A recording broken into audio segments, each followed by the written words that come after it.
अस्सलामुअलैकुम dear students, आज हमारा नेक्स्ट टॉपिक है इम्पीरिकल फार्मूला। चैप्टर नंबर 1 जो है वो तकरीबन आप लोगों का कंप्लीट होने जा रहा है और आज हमारा टॉपिक है इम्पीरिकल फार्मूला। देखें, हमें पता है किसी भी मॉलिक्यूल को रिप्रेजेंट करने के लिए हमारे पास फार्मूला होता है, चाहे वो मॉलिक्यूलर फार्मूला हो चाहे वो इम्पीरिकल फार्मूला हो। बेसिकली मॉलिक्यूलर फार्मूलाज को सिंपल करके हमें जो फार्मूला हासिल होता है उसे हम इम्पीरिकल फार्मूला कहते हैं। मतलब आपके पास ऑलरेडी एक मॉलिक्यूलर बेंजीन है, बेंजीन एक कंपाउंड है, उसका मॉलिक्यूलर फार्मूला आपको मालूम है। आप देख रहे हैं कि उसका मॉलिक्यूलर फार्मूला है C6H6। आपने देखा इसमें 6 कॉमन है, आप 6 कॉमन लेंगे तो पीछे बचेगा CH। वो जो CH है वो सिंपलेस्ट है, मतलब उससे ज्यादा आप उसको सिंपल नहीं कर सकते। तो वो इसका क्या हुआ, इंपीरिकल फार्मूला। मतलब इंपीरिकल फार्मूला अगर हम कह रहे हैं कि बेंजीन है C6H6, आपने देखा 6 कॉमन है, जब आपने 6 कॉमन निकाल लिया तो पीछे CH ही बचता है। और अब ये भी 1 है, ये भी 1 है। अब ये जो फार्मूला बन चुका है ये सिंपलेस्ट है, ये मजीद सिंपल नहीं हो सकता। तो इसका मतलब है जो इंपीरिकल फार्मूला है वो सिंपलेस्ट टाइप ऑफ फार्मूला है। और अगर हम देखें 1:1 ये होल नंबर है, मतलब 1 एक कंप्लीट नंबर है। 2, 3, 4 इंपीरिकल फार्मूला, मॉलिक्यूलर फार्मूला वो हमेशा होल नंबर होता है, वो कभी भी फ्रैक्शन में नहीं हो सकता, वो इशारिये में नहीं हो सकता। मतलब एक तो सिंपलेस्ट है। अगर आप ग्लूकोज देखें, ग्लूकोज का मॉलिक्यूलर फार्मूला क्या है, C6H12O6। जब आपने 6 कॉमन लिया तो आपने देखा इधर बचा CH2 और साथ क्या बचा O। 1:2:1। अगर आप ऑब्जर्व करें, इससे मजीद ये सिंपल नहीं हो सकता, क्योंकि अगर हम 2 कॉमन लेते हैं तो 1 को 2 पे डिवाइड करेंगे तो जवाब फ्रैक्शन में आएगा, लेकिन हम कह रहे हैं होल नंबर, मुकम्मल नंबर चाहिए। तो ये क्या है, सिंपलेस्ट है, ये इससे ज्यादा सिंपल नहीं हो सकता। तो पहली बात जो हमने सीखी कि जो हमारे पास इंपीरिकल फार्मूला है वो क्या है, सिंपलेस्ट टाइप ऑफ फार्मूला है, और जो क्या देता है, whole number ratio of atoms. जो हमें एटमों की क्या बताता है, होल नंबर रेशियो, मुकम्मल नंबर बताता है इन अ कंपाउंड। तो डेफिनेशन क्या बनी, simplest type of formula, simplest type of formula which gives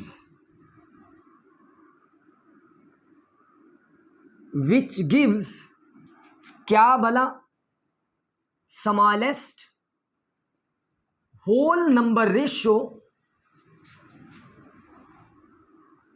of atoms present in a molecule or a compound।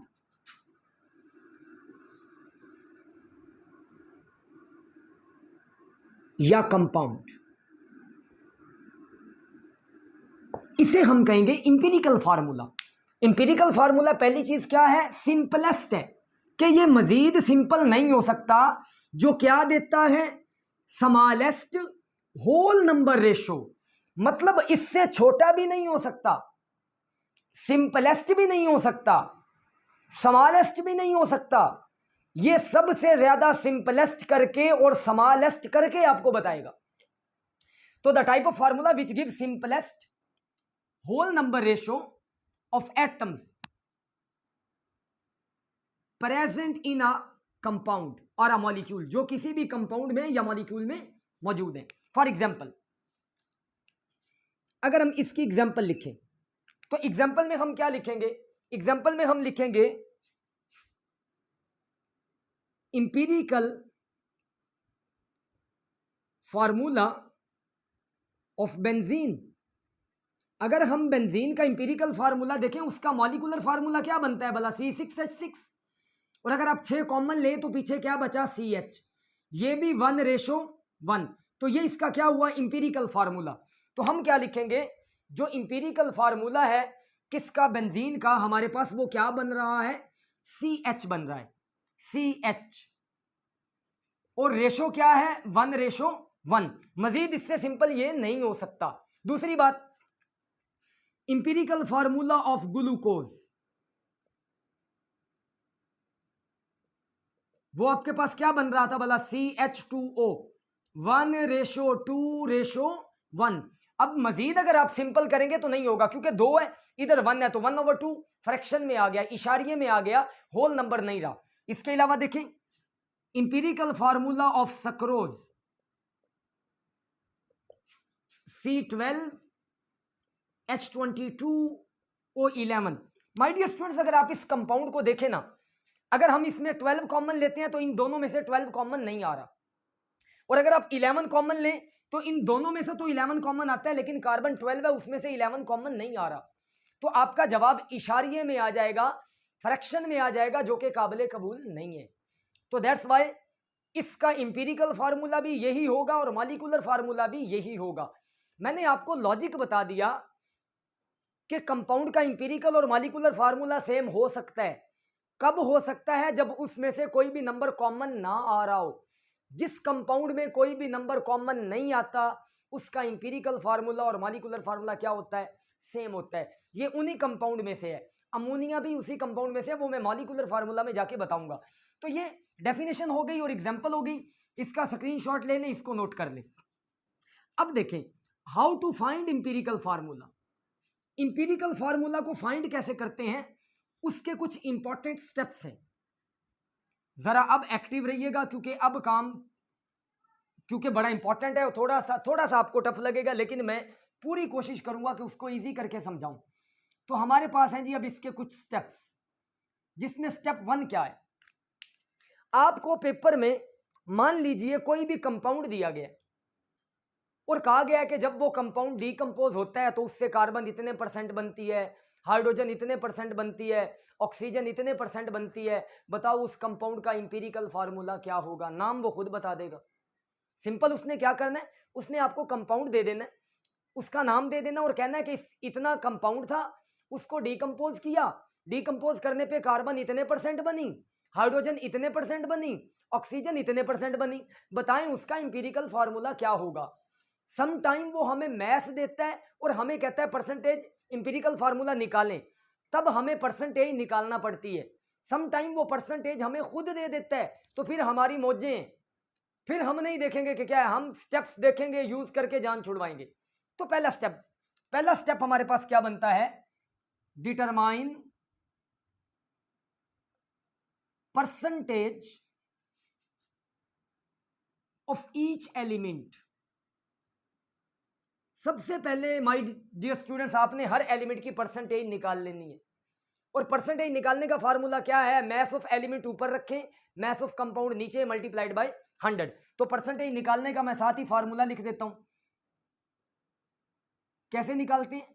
ऊपर क्या रखेंगे? Mass of element, mass of element आप रखेंगे ऊपर, और बटे में क्या रखेंगे? Mass of compound, mass of compound, और इसको मल्टीप्लाई कर देंगे विद 100। तो ये था आपका पहला स्टेप, डिटरमाइन परसेंटेज। अगर परसेंटेज गिवन है तो ठीक है, नहीं गिवन है तो आपको मैस ऑफ एलिमेंट भी दिया जाएगा, मैस ऑफ कंपाउंड भी दिया जाएगा, आप निकाल लें। अब स्टेप 2 क्या है? परसेंटेज निकालने के बाद फर्ज करें आपके पास कार्बन था, आपके पास हाइड्रोजन था, और आपके पास क्या था? ऑक्सीजन। आपने तीनों की परसेंटेज निकाल ली। फर्ज करें इसकी आपके पास आ गई जी, मैं एमी जर्नल सी बात करता हूं, 40.92%, इसकी आ गई 0.26%, इसकी आ गई 8.82%। मैं वैसे जर्नल कह रहा हूं। दूसरा स्टेप क्या है? आप हर एलिमेंट की परसेंटेज को उसी के एटॉमिक मास पे डिवाइड कर दें। अब कार्बन का एटॉमिक मास कितना है? 12। हाइड्रोजन का कितना है? 1.008, और ऑक्सीजन का कितना होता है? 16। तो दूसरा स्टेप हमने क्या किया? हमने परसेंटेज को, उसी एलिमेंट की परसेंटेज को उसी के एटॉमिक मास पे डिवाइड कर दिया। तो दूसरा स्टेप क्या था? Divide percentage of each element by its atomic mass. आपने हर एलिमेंट की परसेंटेज को उसके एटॉमिक मास पे डिवाइड करना है, तो इससे हमें मिल जाएगा मोल रेशो या नंबर ऑफ ग्राम्स। स्टूडेंट क्या किया, पहले स्टेप में परसेंटेज निकाली, परसेंटेज को एटॉमिक मास पे डिवाइड किया। जब परसेंटेज को एटॉमिक मास पे डिवाइड किया तो जवाब क्या मिला, इसका जवाब क्या आएगा, मोल रेशो। तीसरा स्टेप बड़ा इंपॉर्टेंट है और आसान भी है, टेंशन वाली बात नहीं है। आपने देखना है कि यार जब इसको 12 पे डिवाइड किया, इसको 1.008 पे डिवाइड किया, इसको 16 पे डिवाइड किया, तो तीनों का जवाब आया। उस जवाब का नाम हमने रखा mole ratio, number of grams. अब हम देखेंगे कि यार 3 एलिमेंट है, आखिर इन तीनों एलिमेंट में से एक का जवाब सबसे छोटा आएगा। जिसका जवाब मोल रेशो का सबसे छोटा आएगा, सबको उसी वैल्यू पे डिवाइड कर दें। बेटे क्या कहा मैंने, इन तीनों में से जिसकी मोल रेशो का जवाब आंसर सबसे छोटा होगा, सबको उस पे डिवाइड कर दें। तो तीसरा स्टेप क्या है, divide all the mole ratios by the smallest one, least one, it give atomic ratio। तो ये आपको क्या दे देगा, एटॉमिक रेशो। पहला स्टेप क्या है, परसेंटेज निकालें। दूसरा क्या है, परसेंटेज को एटॉमिक मास पे डिवाइड करें, जवाब आया मोल रेशो। तीसरा क्या है, तमाम मोल रेशोज को सबसे छोटी वैल्यू पे डिवाइड कर दें, तो जवाब आ गया एटॉमिक रेशो। और चौथा स्टेप क्या है आपके पास, बड़ा इंपॉर्टेंट है कि if atomic ratios are in fraction, अगर एटॉमिक रेशोज में इशारिया हो, change them into whole number, change them into whole number. आपको मैंने पहले ही डेफिनेशन में बताया था कि इंपीरिकल फार्मूला होल नंबर हो सकता है, इशारिया नहीं हो सकता, फ्रैक्शन नहीं हो सकता। अगर फ्रैक्शन आएगा, आपने उसको होल नंबर खुद बनाना है, किसी भी नंबर से मल्टीप्लाई करके, जिस पे वो पूरा पूरा आंसर दे दे। और ऐसा करने के बाद आखिरी स्टेप है राइट इंपीरिकल फार्मूला। तब आपने उस कंपाउंड का क्या लिख देना है, इंपीरिकल फार्मूला। पहला स्टेप था परसेंटेज, दूसरा स्टेप है परसेंटेज को डिवाइड कर दें, किस पे, एटॉमिक मास पे। जब एटॉमिक मास पे डिवाइड किया, जवाब आया मोल रेशो। अब आपने मोल रेशो को भी डिवाइड करना है, किससे, लीस्ट से, सबसे छोटे से, तो जवाब आएगा एटॉमिक रेशो। और अगर atomic ratio my dear students किस में आ जाए, इशारिये में आ जाए, तो आपको उसका क्या बनाना है, होल नंबर बनाना है। और आखिर पे आपने क्या लिखना है, उसका empirical formula. Percentage atomic mass पे डिवाइड किया, मोल रेशो को लीस्ट पे डिवाइड किया, एटॉमिक रेशो। और अगर वो फ्रैक्शन में थी तो डेफिनेशन कहती है फ्रैक्शन नहीं चाहिए, होल नंबर चाहिए। होल नंबर बना के राइट फार्मूला। नेक्स्ट वीडियो में इंशाल्लाह एग्जांपल करते हैं एस्कॉर्बिक एसिड की और इथाइलिन ग्लाइकोल की, तो आप लोगों का ये क्लियर हो जाएगा। Wish you all the